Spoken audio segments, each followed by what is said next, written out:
Kodak. I'm the CEO of Healthcare Access Maryland. And as you may know, we're having a 4-part series this year, really fiscal year, to talk about the current state of healthcare systems across Maryland, its challenges, new innovations that we'll talk about, and what's ahead for increasing equity and reducing barriers to care. So this is the initial kickoff speaker series on women's health. We're really excited to start it off with focusing on women's health. Our next topic in November will focus on the opioid epidemic and harm reduction. And in the spring, we'll be focusing on 2 different topics. One will be health informatics and how it guides the work that we're doing around the healthcare system. And then workforce development in the healthcare space. What does that look like? So more information to come on those. Healthcare Access Maryland is a nonprofit. We've been around for 24 years, but in 2022, we are very close to celebrating our 25th anniversary. So we are super excited. Stay tuned to more details about how you can support our 25th year, how you can help us celebrate, lots of fun activities that'll be going on. But our main focus and mission is to help individuals enroll in health insurance. And then we recognize that health coverage does not mean access. And we will be talking more about that in the women's health section today, but we focus a lot on helping people navigate their healthcare system and their health insurance benefits, specialty care, and we work with special populations, or some people have started to refer to them as value communities, right? So we work with pregnant, postpartum, clients in drug treatment, clients experiencing homelessness, individuals returning from the prison system. We work with individuals that are focused on improving their overall health outcomes by increasing their training skills, workforce development. And we serve over 100,000 individuals a year, and we have 253 staff. So we've grown over the past year as an organization.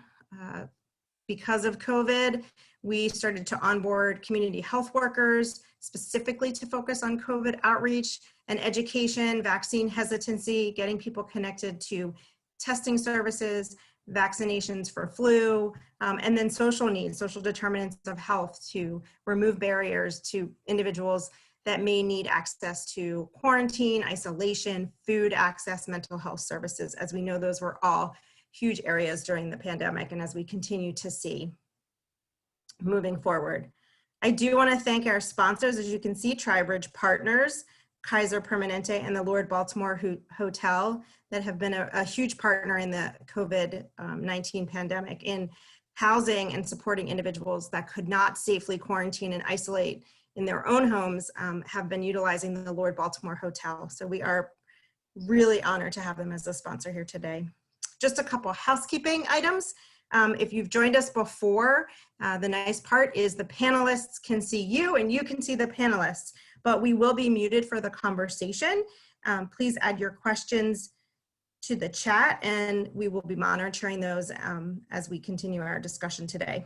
So I am going to turn it over to some of our panelists so they can do an individual introduction of themselves, 2 to 3 minutes, and then we will get started with questions and answers for our session today. So thanks everybody for joining us. I'm going to turn it over to Wendy Bennett first. Great, thanks Tracy. And I really want to thank HCAM and Tracy and Caitlin in particular for this invitation.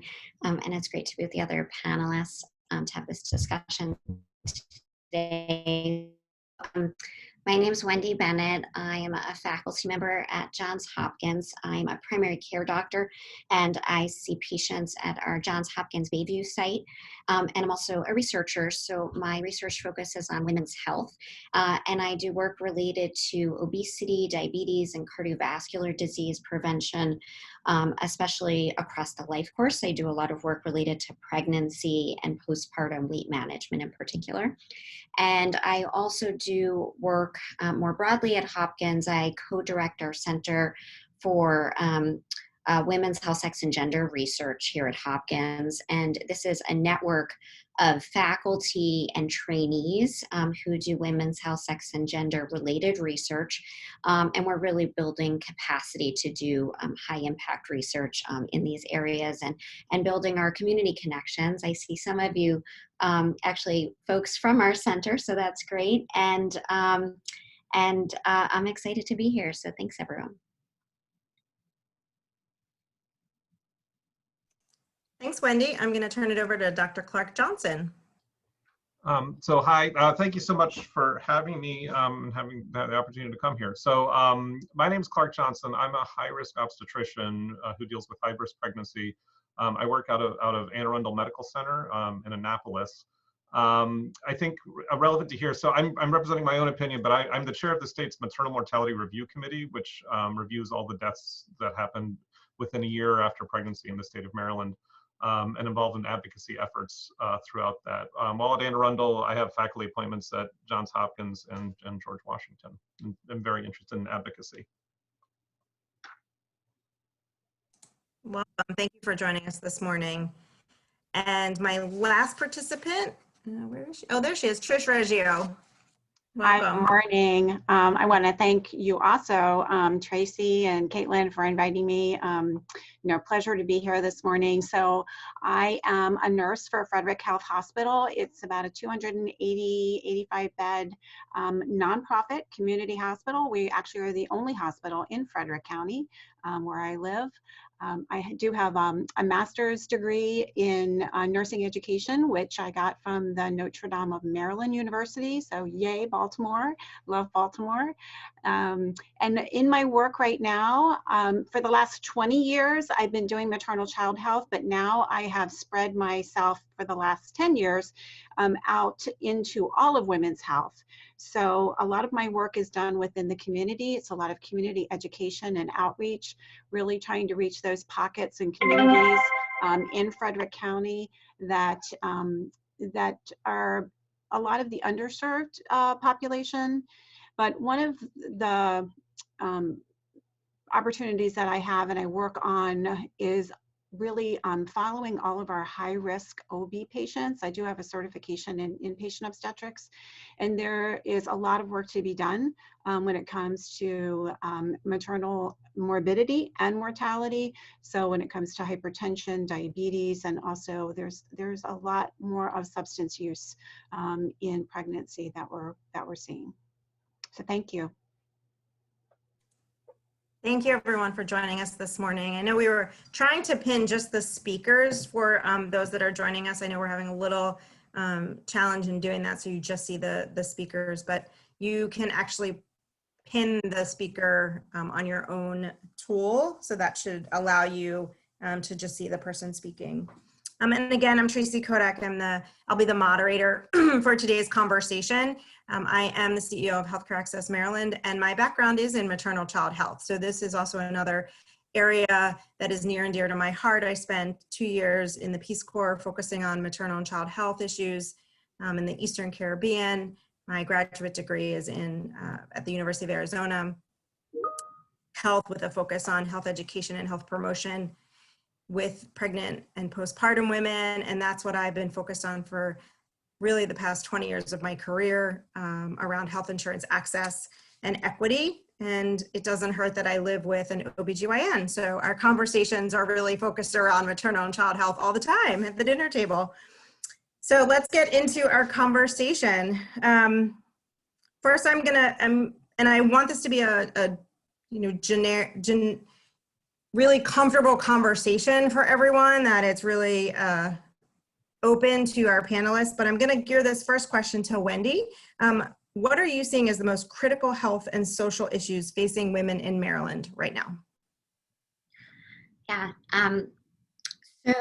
so I had, in my introduction, I said that I'm a primary care doctor, so I see adults who are women, and I would say that probably over the last year and a half or so since the pandemic started, what I see clinically is that women are dealing with very high stress levels, which is really impacting their mental health. And some of the survey information, I don't know if people saw the slides that Caitlin put up at the beginning, but there was this really nice survey done through Kaiser Family Foundation that showed that over the last year and a half, women report very high rates of social isolation related to us needing to be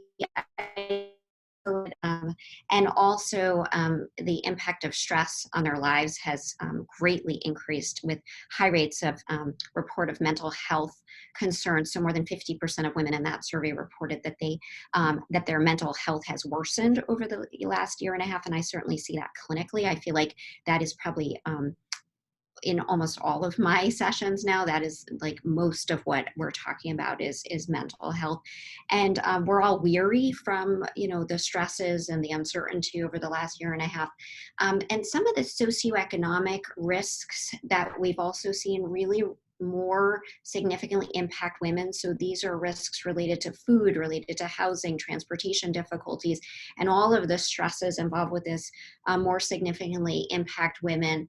And then we'll probably talk more about sort of the parenting burden, stress related to work, related to whether we're receiving or not receiving the health care that we need. And we know that women's health really impacts our communities. I love this quote by Michelle Obama, that communities are only as strong as the health of their women. And this is true because women disproportionately provide care for our communities. So women provide care for their children, for other women and families' children. They provide care for their aging parents, for other people's aging parents in hospitals and nursing homes. And we know that because of a lot of this, women in our community have really disproportionately felt the burden of the pandemic. And some of this has resulted in outcomes that we're concerned about. So health outcomes that we are concerned about. Women are not receiving their preventive health screenings. And also there's been higher rates of intimate partner violence, probably related to some of the increase of financial stress in families. And so I think that, the social issues and how the social issues have impacted our mental health, and then how those then impact our physical health and our receipt of healthcare are really sort of the things that we're going to need to start to look at and address and develop solutions for. Absolutely. That's a great quote. I'm going to have to remember that. And Michelle Obama clearly was right on point there. I didn't know if Clark or Trish had anything to add related to what they're seeing as the most critical health and social needs facing women.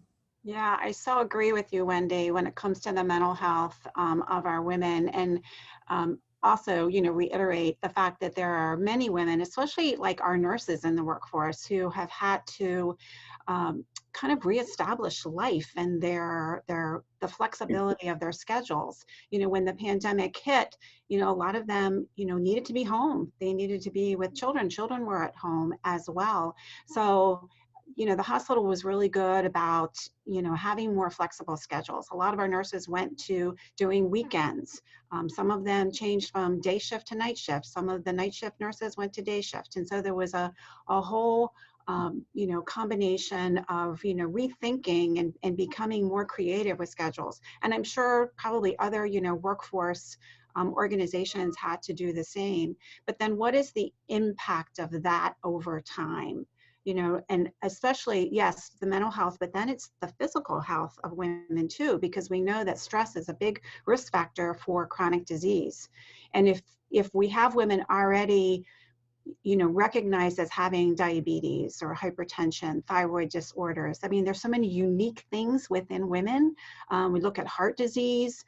So how is that affecting them after this whole year and a half? So I totally agree, and agree too that preventative screenings continues to be on the forefront of important issues for women.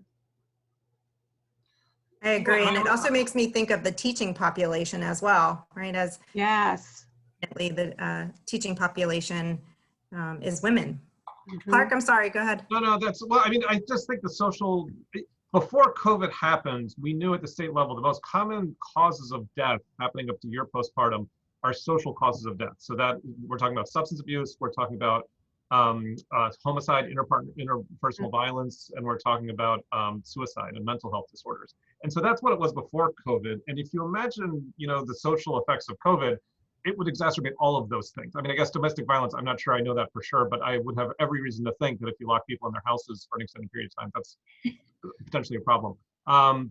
So, I mean, I think if you think about COVID as sort of a stress test of something that was already a problem, I mean, I think it draws attention to really the sort of urgency of which we as a society need to deal with this.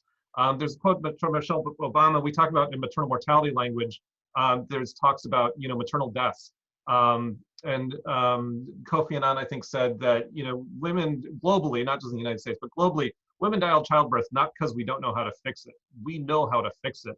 It's an issue that we as society have not decided to fix it. And so to that extent, we know that women die at a disproportionate rate from substance abuse up to a year postpartum. We know people are committing suicide at a disproportionate rate. And the way to do it is to get people plugged in.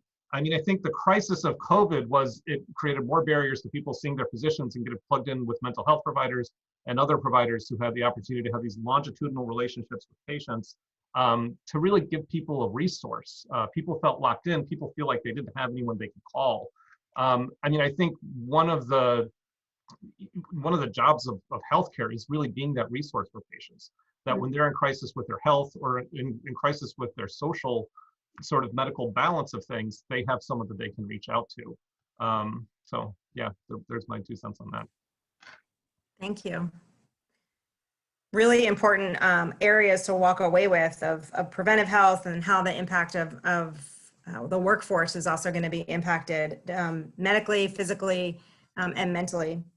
So moving us on, why do you feel, Trish, I'm going to put this towards Trish, why is it so important for women to receive routine care? And we know that logically, right? Like the women are always the ones making the appointments for all the kids and their partners, but right. A bit more about that. Yeah, so, I feel like when you think about routine care for women, I look at it as like a bank account. Like when you first open a bank account, and you're putting that initial, savings into that account. And that starts at the time that women are in their teen years. When we talk about women, we're talking about teenagers all the way up through the continuum, into 70s, 80s, 90s, like even 100s now, right? Because women are living longer. And so, if once you have that baseline, you know what your physical and mental health is like at that time.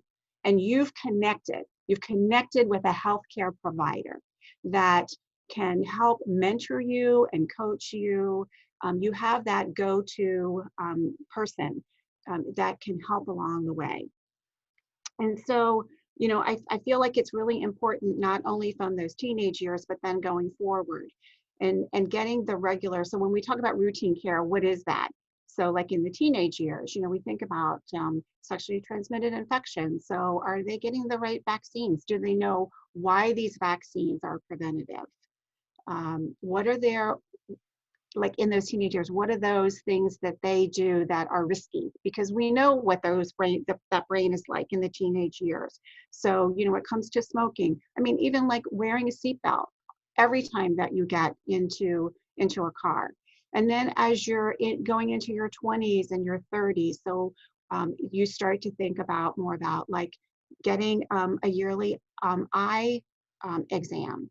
So because vision is so important. And then we're looking at, the Pap test. We're looking at HPV and that vaccine, although that starts way back when you're a child, but maybe you didn't get that vaccine. So now you're doing some catch up. When you're in your 40s, isn't that the baseline now for getting a mammogram? Yes. And continuing, yearly mammograms, especially if you're at average risk. If you're at high risk, it might be more often than that. And then as you're aging and we get into menopause and we don't have the estrogen that we used to have, that can play havoc really on, osteoporosis, on heart disease, on cancer.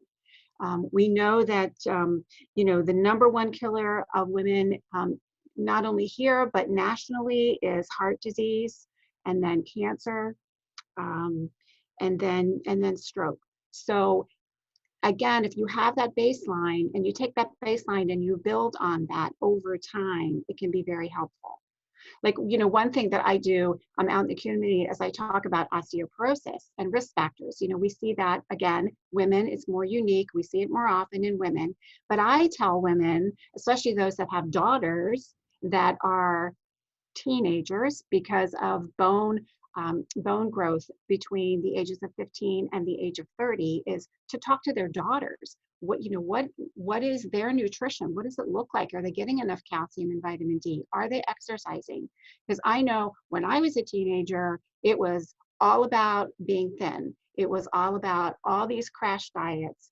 And so over time, was that beneficial? Absolutely not. We may have thought that it was back then because we maybe look good, but that's not what health is all about.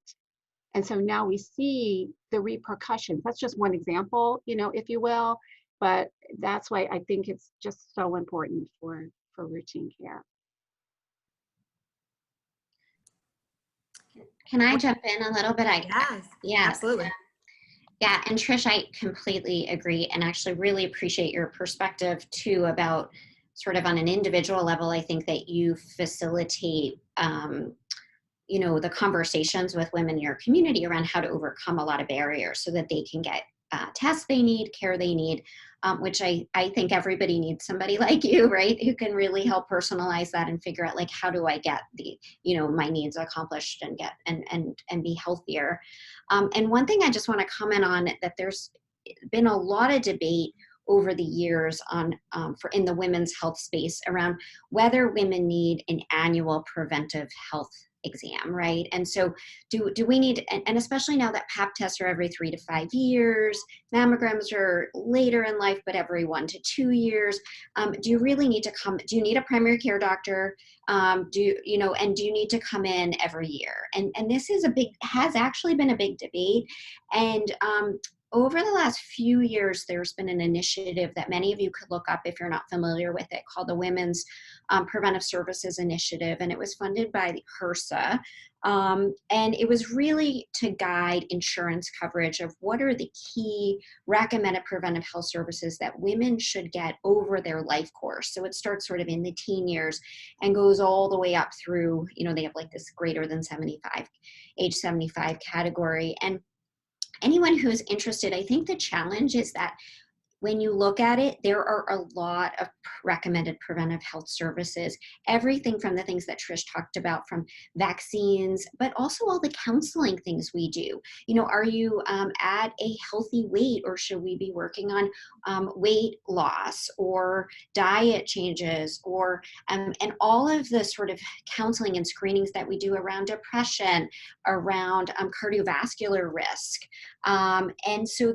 And then there's all the cancer screenings, right? So, and cancer screenings start with pap tests, but they go, we are always thinking about cancer screenings and whether somebody needs to start earlier for their mammograms or their colon cancer screenings. Now, colon cancer screenings start at age 45. So all of a sudden we need to get people in sooner for those tests. So my point is that women need an annual preventive health visit. And the reason is because there are too many things to do in one visit. So every year we sort of check off a few more things, or sometimes we say, hey, your weight is actually, has been creeping up. Why don't you come back and see me in 3 months? And let's really sort of dig in to some of the strategies that can help you get healthier over the next year, right? So that it's something that we as primary care providers will kind of like, it's too much at once. So we do it in pieces, year by year by year. And then it is that, as Trish said, that sort of relationship building.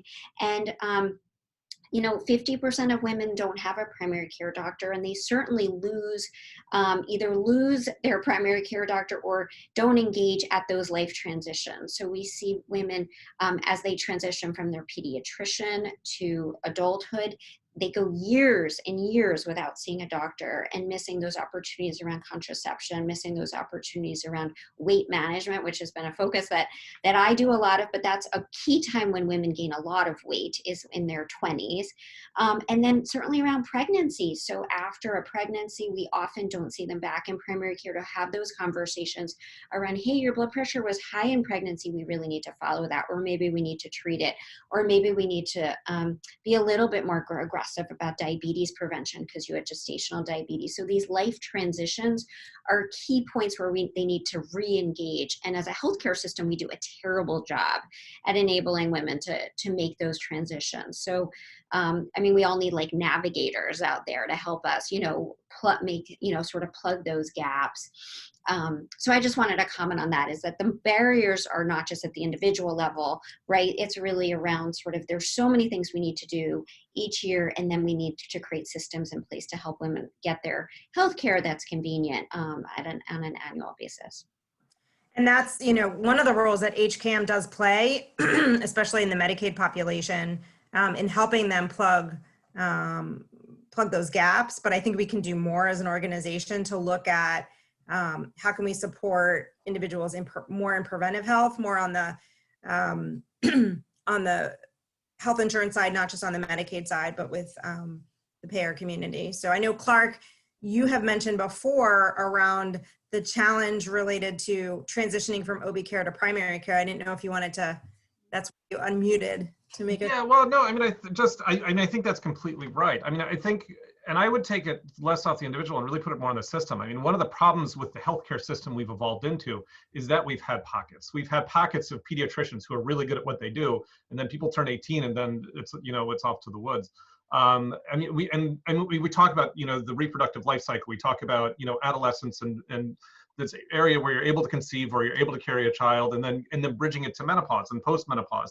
And all those phases have their own sort of healthcare needs and attentions. But what can we do to the system to decrease, those gear shifts, right? I mean, that's where people get lost. People love their pediatrician. They don't trust another doctor. How do you decrease the barriers to do that to facilitate the change? They love their obstetrician. They don't know why they need to see a doctor out when they're not pregnant. And so how do we sort of bridge these sorts of things? This year, the state of Maryland passed legislation to extend Medicaid to 1 year postpartum, which I think is great, right? It's this identification that it's not just pregnancy. It's how do you get these women ready for the rest of their lives? And using prenatal care, to that point, we talked about diabetes. We say, you're at increased risk for diabetes in 10 years. You may not have it in the next 5. But what can, you're 30 years old, what can we tell you about healthy eating so that you don't get diabetes in 10 years? I mean, I'm a high-risk obstetrician. I have students rotate with me. If I see someone who smokes, I tell them the most important thing I can do in your life is tell you to quit smoking. It takes 3 minutes of my time, but you got to do that. And if you quit in 9 months, that's great. If you don't, someone else needs to follow up on that. And really, I mean, that's just one example, but any sort of healthcare problem that applies to. I mean, you talk about colonoscopy screenings dropping to 45. You start bridging this gap of premenopause, postmenopause, where we're taking out the transitions on our end, and so we need to help bring patients with us so they don't get lost in the shuffle. Yeah. Well, on that, how do you think, Clark, we reduce some of these barriers to women's access to healthcare? What are some of your thoughts on that? Well, I think Medicaid, I think a lot of it's money, right? So I think just Medicaid coverage in the first place and not dropping someone's insurance 6 weeks after they deliver is a good step. Figuring out incentives. I've thought for a long time with pregnancy, we just need a phone number that people can call and get a primary OB doctor. I mean, we really sort of need to meet patients where they are in 2021 with what we can do with computers. We need to make resources available. I mean, to the point, Wendy, annual exams are evolving, right? I mean, obstetricians are worried that if we don't do pap smears, will patients come see us? And I think we're seeing that, but also what we're learning from COVID. What can be done virtual? What needs to be done in person? How can we really meet patients where they are? Text message with them, say, hey, quit smoking. Does that work? Really try to take advantage of those sorts of things.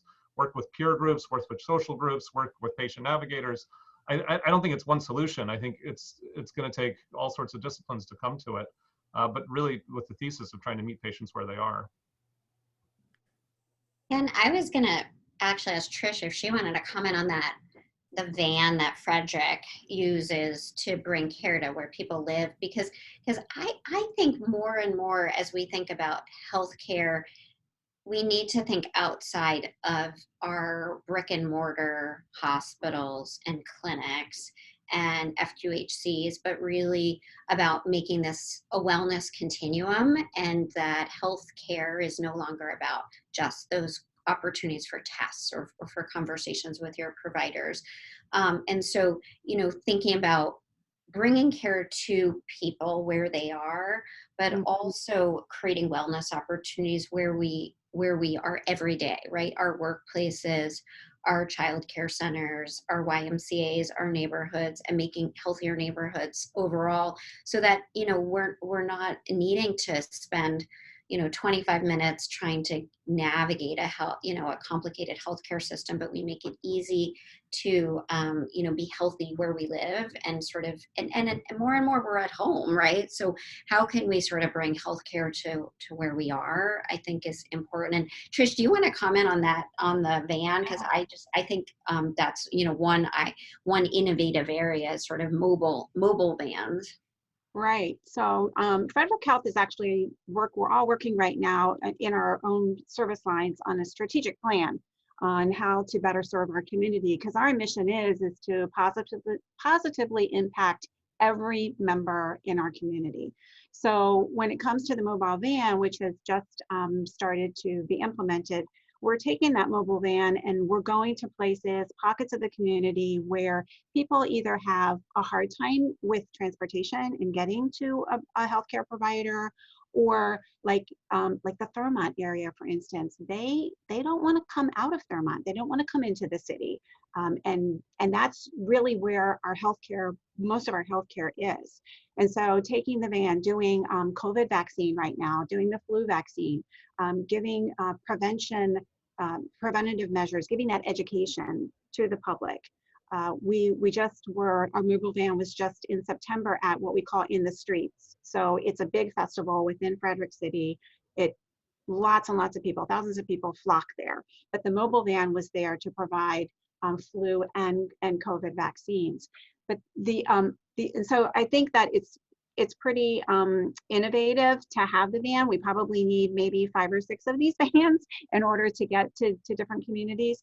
But one other thing that has just happened, they just broke ground, that I wanted to mention as far as getting, again, when you think about population health and going to the patients where they are, they just broke ground. They have a partnership with Mount St. Mary's University, which of course is in Frederick County up in the northern part. And they are going to build a health center that will serve not only the students at Mount St. Mary's, but also the broader community, which is our Emmitsburg, Thurmont area. So I think it's pretty great what is going to be happening.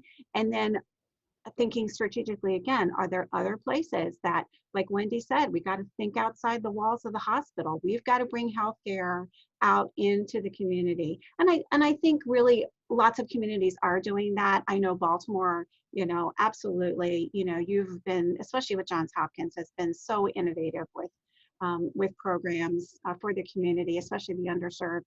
But we're thinking more and more like what's the next best thing in order to get to our people. Yeah, I just want to interject. So HCAM was at the In the Streets Frederick event, so we were excited to table there our health insurance connector team.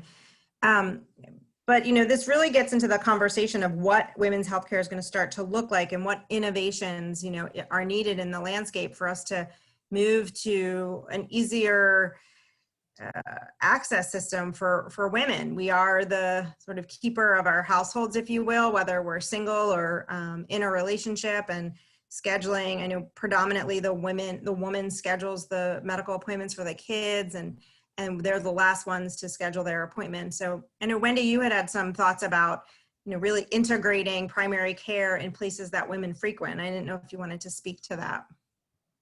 Yeah, and and we think about primary care as sort of like long-term preventive care, right? So it's yes, we can order tests, yes, we monitor and screen for chronic disease, but a lot of it is around wellness. So I feel like now, half of what I do is, and I talked a lot about depression and anxiety management, especially in the last year or so, but also a lot of it is sort of lifestyle management around sort of long-term prevention of diabetes and heart disease, weight management, and those types of activities do not happen during that 20-minute or 15-minute or 10-minute doctor encounter. All we can really do in that doctor encounter is diagnose, right? Hey, I think your weight or I think you're at risk for, or these types of discussions, counsel a little bit, but then it's really, a lot of it is really up to the patient to manage and self-manage what happens in their life. And so starting to identify spaces where we can do this long-term sort of follow-up counseling, coaching around prevention is important. And so there's not that many models out there for doing this, but as we identify them, I think they're sort of the ones to hold up around bringing wellness into like daycare spaces where women might be dropping their kids off for daycare or for school, and at the same time can actually have an exercise opportunity or have a healthy meal or even some conversation around some strategies where they can be healthy themselves. It used to always drive me crazy as a mom, this is an anecdote, where I would bring one of my kids to some activity that they would do, and all the parents are just sitting and in chairs waiting. That full hour of waiting while your kid is doing soccer or some activity just drove me crazy. I'm like, there's some people are on their phones, but we're all just sitting there, and most of the time we're not even talking to each other. Sometimes there's nice social conversation, but a lot of times people are just on their phones. It's this missed opportunity where parents could actually be taking a walk or could be doing something that's useful or healthy for them. And I mean, it doesn't have to be so structured, but I just think this idea of sort of integrating into our lives more opportunities where we can be mindful of our own health and self-care behaviors and take time for to do that is important, and that it isn't only in that sort of doctor's office space when that's happening. Right, because in reality, that doctor's office space, like you said, is a 20-minute appointment one time during that year. And it's also relationship building with your primary care. I've known my primary care for almost 20 years, and I'm compliant with my appointments, right? So he knows me and we have that relationship. But I always joke that I come in there and I have like 4 or 5 more things to do, right? Especially as a woman who just turned 50. And I have the bone density test and reminder for my mammogram and all these things too. So we kind of joke about that of, I walk out with 4 more things on my plate, which is a little bit more stressful, and that he's supposed to be helping me reduce my stress, but he's creating more and giving me more tasks. But how do you think telehealth has improved our healthcare experiences for women in the last 18 months? I'm going to flip that over to anybody that wants it, or Trish. Yeah, I think it's made an incredible difference since COVID started. Telehealth has, when things first shut down, when you think about that and everybody was home, a lot of our doctors, primary care, and our specialists went right to telehealth. Because if you think about like women, men too, but those individuals who have diabetes, like they can't stop seeing their doctors. They need medications, they need counseling, they need coaching, they need to see their nutritionist. So they went right to telehealth. And I do think that because this is something that we had been asking for, and all of a sudden, like it was like mandatory, right? And we were also looking at it, for education. And so now we're doing more of that. But when you think about telehealth, you think, okay, so like synchronous telehealth, that's like having that face-to-face, appointment with your physician. But there's also what we call asynchronous. So that's, like images, messages, things like that are recorded, and then they're shared later with your provider. So some of that was already going on, but now it's enhanced.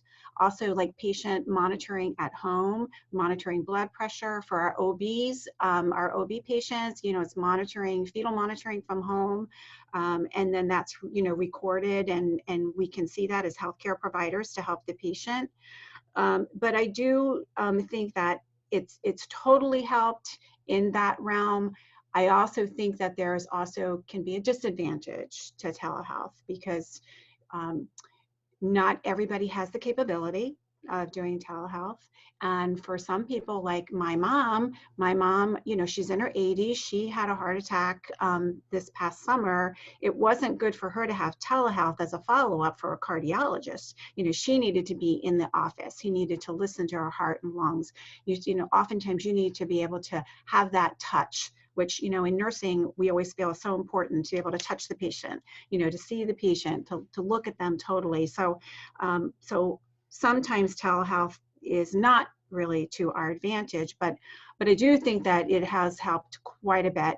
And when we also think about like health education, so what Frederick Health did almost immediately too, and has continued to do it, is like on their Facebook page or Instagram, they'll take, because we know as adults, we can only focus in on so many minutes and then we are distracted, right? So they've had doctors do like a 2-minute video on a particular topic, whether it's like sleep, whether it's stress, or like the importance of getting routine care, those type of things. And so I think, again, that has really helped as far as getting out into the community and continuing to promote good health. But I don't know, what do you think, Clark, Wendy, about telehealth? Because I know you're probably in the midst of it. Yeah, well, I think back to before COVID, and I can't imagine if COVID happened 20 years ago, how the healthcare system would have dealt with it. I don't think we did it well, but thank goodness we had telemedicine to help us out. Because I think we learned quick on a lot of stuff, and we really operationalized a lot of it. I think we learned a lot really quickly, the same way I think the schools did, of when you have to do this, what works well and what doesn't work well.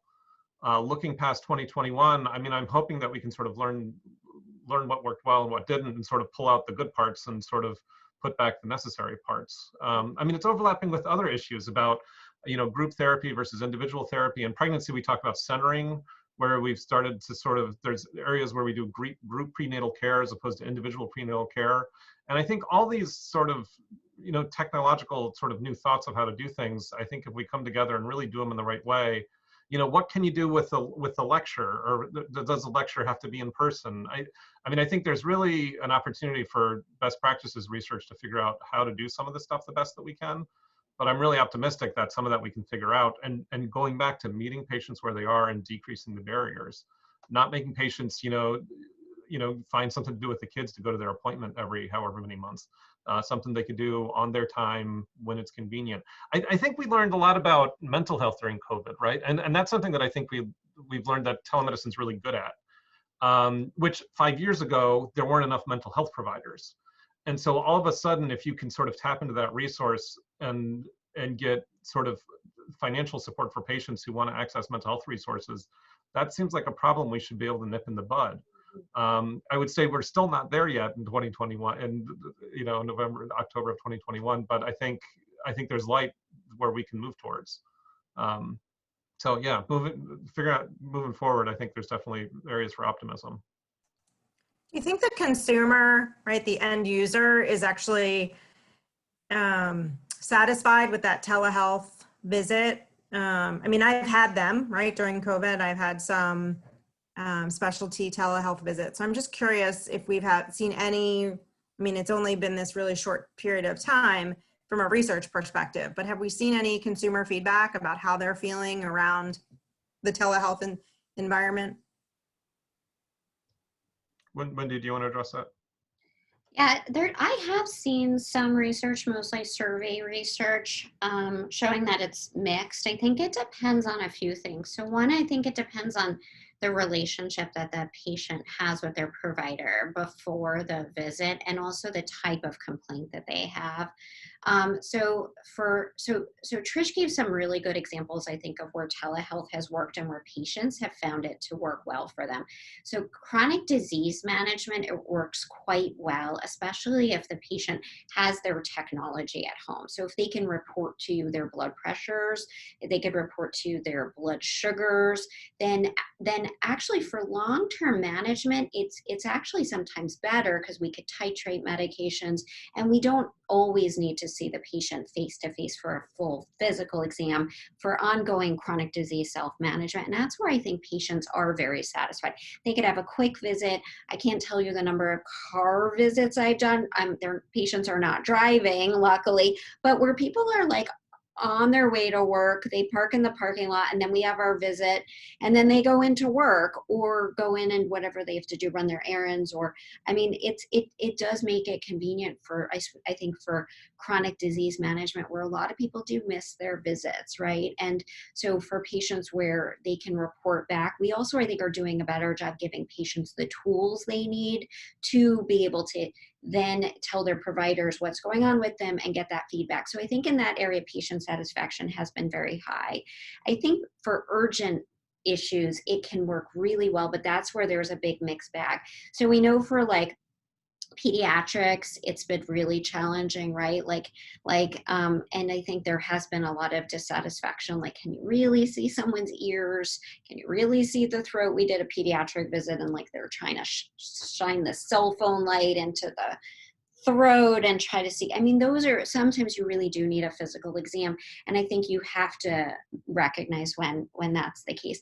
And then the other thing is, I do think relationship matters. So and I think Clark hit the nail on the head in terms of mental health. It has worked so well for these, like making it easy for the patient to say, look, I'm really stressed, I'm really anxious, and then getting sort of easy access to a provider they already have.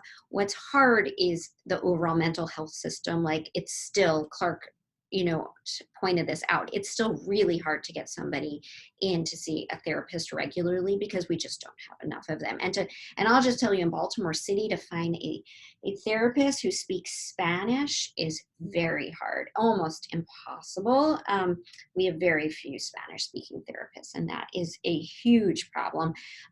But for people who cannot afford to pay out of pocket for a therapist, it is really hard to have access to mental health. But that's where, if we can figure, Clark said exactly, if we could figure out how to expand access to mental health services using telemedicine, using models like coaching and, phone calls. There's a really nice model around peer support for older adults with mild depression, where other older adults provide support to them.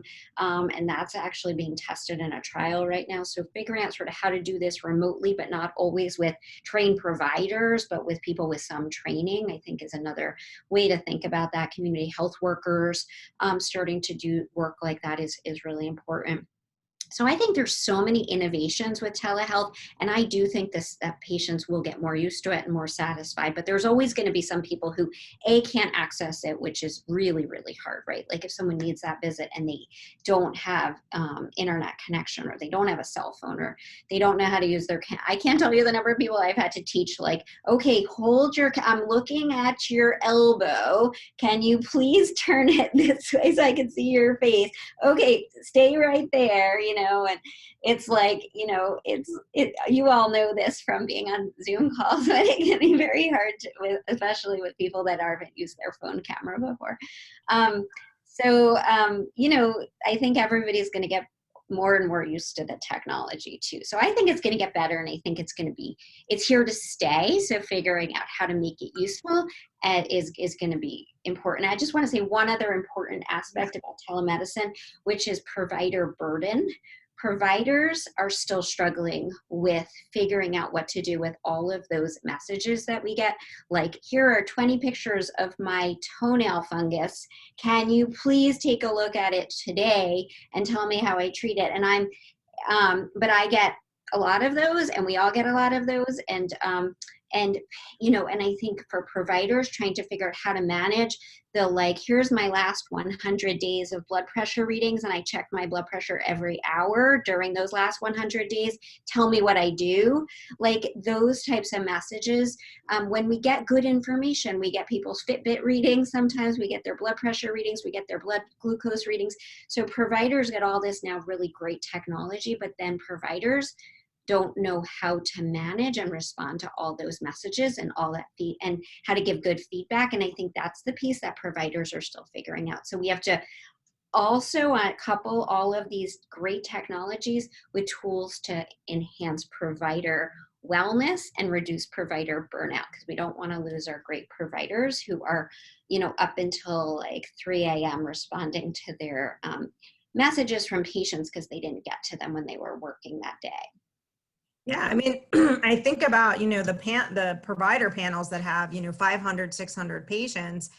And we're so in an environment in the past, 10 years of communication and real-time responses, you know, text messaging your friend or your coworker, right? Of saying, you know, waiting for that text message response that comes quickly, and you're waiting for you're now have that expectation that your provider is going to respond in the next 15 minutes, right? Where you before were used to, oh, they'll call me back at during their lunch hour, their 12 to 1, and I know I'll get a midday or end of day call.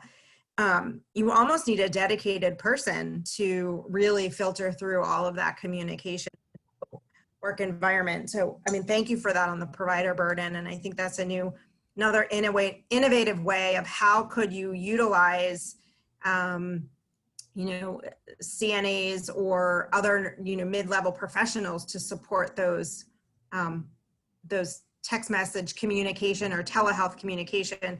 What needs to get elevated to a provider? What can be handled around toe fungus or something like not urgent to, right?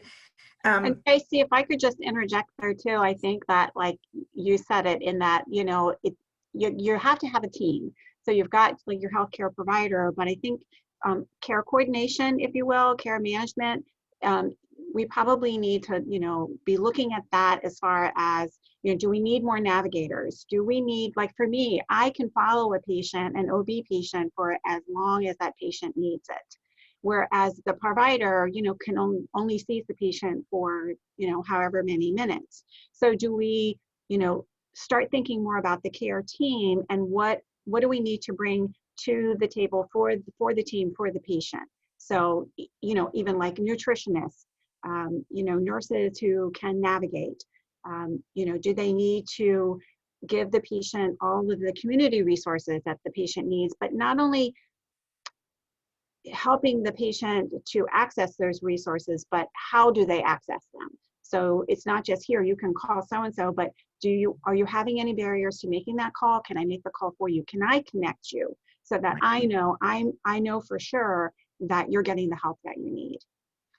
And that's why I think Pam feels like we're so important in that integrated team, because yes, you know, the nurse plays a very vital role, or the PA, but I also feel like on the social determinants of health side, you know, that's where community health worker and getting that funded to fund community health workers, embedding them into primary care practices is so vital, so that we can support all those social needs issues that improve their overall health. absolutely. And not clinical aspects of it. Absolutely. And again, when you go back to like language barriers that Wendy was talking about, so, you know, some of our community health workers are, you know, bilingual, so that with our Hispanic population, which is pretty significant in Frederick, the community health workers can really help that patient understand, because not only is a language barrier, it's a fear barrier too. It's the fear of being reported, which, you know, of course we don't do, but that's the perception. And so having a community health worker, somebody, you know, on the same level, who understands the language, who understands the culture, I think has been another innovation that I think will continue to grow and help these different types of cultures and populations. Well, and just to jump on that, I mean, I think if someone speaks Spanish, it's one thing, but how many patients do we have that don't speak Spanish? I mean, at Bayview, you know, how many people speak Eritrean? And what are the cultural sensitivities that, like, we just don't get? And then trying to sort of impose telemedicine on top of that, like is crazy. And so I mean, I think there's going to be multiple different solutions that we're going to have to figure out, right? And it's going to have to be individualized. And it's something that we as healthcare don't really do well, is meeting patients where they're at. But that's really what the onus is going to be on us, is to try to figure out what patients is the best thing for, and how do we reach out to them, and how do we access them, and how do we decrease disparities from developing when we roll out telemedicine for people against those who can't read it, who don't speak English, who are in immigrant communities that are afraid to seek healthcare. And so how do we sort of lift all the boats rather than just the ones that are already at the top? Yeah. And for me, I also wonder, you know, we talk a lot about what can workplaces do. We have a lot of individuals that are joining us today that are representing businesses. And so, you know, what can the workplace do to help address staff that are dealing with chronic disease and are to reduce the overall stress of their women staff? Thoughts on that? And that's, you know, sort of an innovative way. When we were back in the office, we moved in 2018 and we had a wellness room for our staff, right? And of course, this was pre-COVID, but it was a place where people could take a telehealth appointment. They could go in there and meditate or pray. It was also a pumping room for nursing mothers. And so we have this dedicated space. And then of course, we're in this COVID space. So you have to get a little bit more creative in how you can now create these wellness opportunities in the workplace. So I know that's not your area of expertise, but I'm wondering, Wendy, if you have any thoughts on that, how we can be innovative in the workplace. Yeah, and I do think it's challenging in that it depends on each workplace in terms of how much in-person requirements they have. I mean, I think we're all learning that we can do at least some of our work from home, and even prior to the pandemic, there were surveys done of women asking them, you know, what do you value most about you know, your work, your job, like what would make your job sustainable? And it all came down to flexibility. Like, I want to be able to work when you know, when I can put in my hours, but if I need to take off an hour to pick my kid up and come back home and then continue working, like having that flexibility to manage sort of life stuff, I think that that was rated as sort of even more important for women than like salary was. Obviously salary is important. We all need to do a better job negotiating salary, but like flexibility and sort of being able to own your time is rated very, very high. And that was prior to the pandemic. I think we all learned that with the pandemic, flexibility is part of a wellness strategy, right? So being flexible at creating individualized work plans so that people who do have a lot going on but have a job that requires them to be in person might be able to have more flexible work schedules. And I think for workplaces, we need to get beyond just like throwing mindfulness strategies at people. We're all stressed, and you know, a lot of what we're doing in the workplace is saying like, here are a zillion, you know, support phone numbers, hotlines. You know, if you're stressed, call this number. You know, why don't you meditate for an hour? And Tracy, nothing against your meditation room. I think that's amazing to have a meditation room. But I think a lot of it is sort of starting to build in some of these personalized approaches to enable like long-term solutions for workers, like women who do need like flexibility, who might be caring for aging parents, who might be caring for kids, who, you know, and how do we support them sort of long term? And also, how do we figure out what we really need to do, like what matters and what we're doing that really we don't need to do? And I think we all have days like this where you feel like all day you're doing something that at the end isn't very impactful and it's not worth your time. And I think we need to start to be more mindful of like what work really makes a difference and what work, you know, and taking away tasks from our workers that might not be necessary. And I'll just say one other thing about healthcare workers and sort of even building these teams. We've struggled a lot in the healthcare space because of a huge shortage of medical assistants.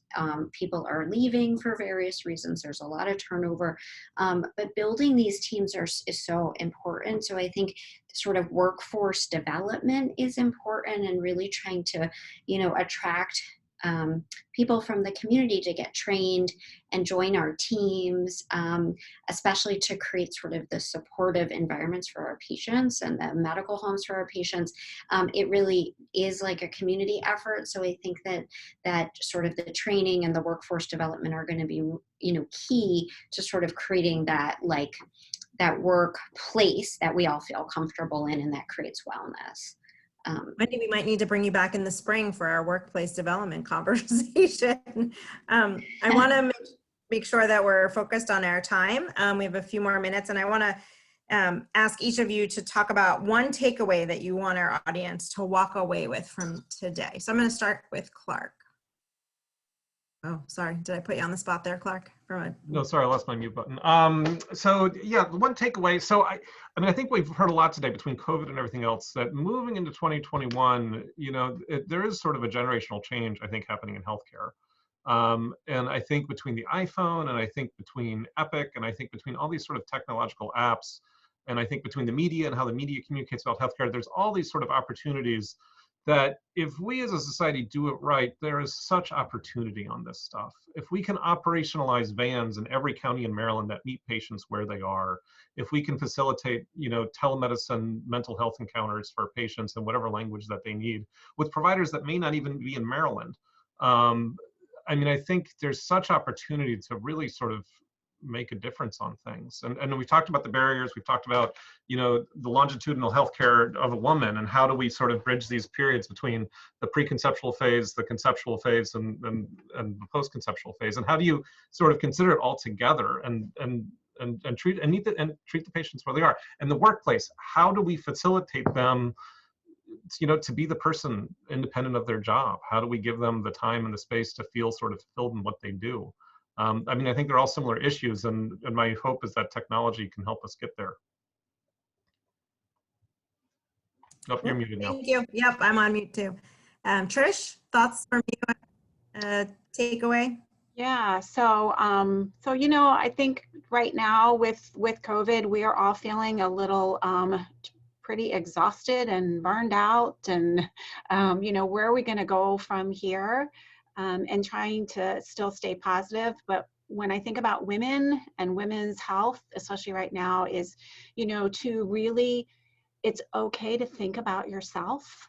Like, we are so intent on taking care of our children, our significant others, aging parents. I know I'm in the midst of all of that, but, to intentionally do things for yourself on a daily basis that will improve your health, or at least maintain. And when I say your health, I meant your physical health, but absolutely your mental health.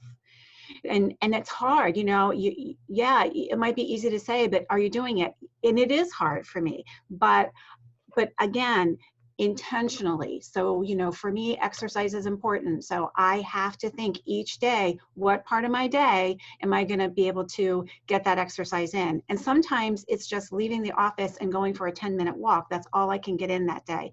But it helps my health, especially my mental health. So I think what I say to women out there is really, really think about taking care of yourself as well. And we know that unless we take care of ourselves, we can't care for others, right? Or at least can't care for them, in a way that is meaningful and efficient. So again, your mental health needs, your physical, your spiritual needs, whatever that may be on whatever level, but to say, it's okay for me to think about myself as well. Yeah, if your cell phone battery is low, it doesn't work. So if your battery's low, it does not work and support others. So Wendy, some final thoughts from you. Yeah, and I completely agree with Clark and Trish in terms of clearly about self-care. I think that's so important, and self-care is important for long-term chronic disease prevention, which is what I focus a lot of my time on. And what Clark was saying about sort of the life course, right? So building in these opportunities and enhancing our ability to transition across the healthcare world. Mm-hmm. One thing that I want to just also highlight is the need for training our providers and workforce to be on the cutting edge of innovations to improve women's health. And I think that we still do not have enough women's health providers out there. There is a huge primary care shortage, and there is a shortage of primary care providers who do women's health well. And that means prevention, chronic disease management, helping with those transitions, understanding enough about pregnancy and postpartum to be able to take that information about what happened during a pregnancy and moving it into long-term preventive strategies. And it's also about sort of personalizing our care, understanding risk for breast cancer and all of those things that we do. And so really being able to enhance these training opportunities is going to be key. There used to be sort of these funding mechanisms for women's health providers, and there is not that now. So we need to create those opportunities and have a well-trained workforce. Agreed. I want to take the opportunity to thank our three panelists, Dr. Clark Johnson, Dr. Wendy Bennett, and Trish Reggio for joining us today. This was outstanding. I appreciate you taking the time for thoughtful conversation today. I want to thank our sponsors, TriBridge Partners, Kaiser Permanente, and the Lord Baltimore Hotel for their support of our women's discussion today. We have a November speaker series that will follow us November 9th on the opioid epidemic. We'll be sending out more information on that. And we invite you to complete the survey today. Your feedback is always important to us on how we can do better. Hopefully the networking opportunity was also wonderful for you. So thank you everyone for joining us today, and a huge kudos out to Caitlin Mulrine, our Director of Development and Major Gifts, for supporting us on the technology piece. So thanks, Caitlin.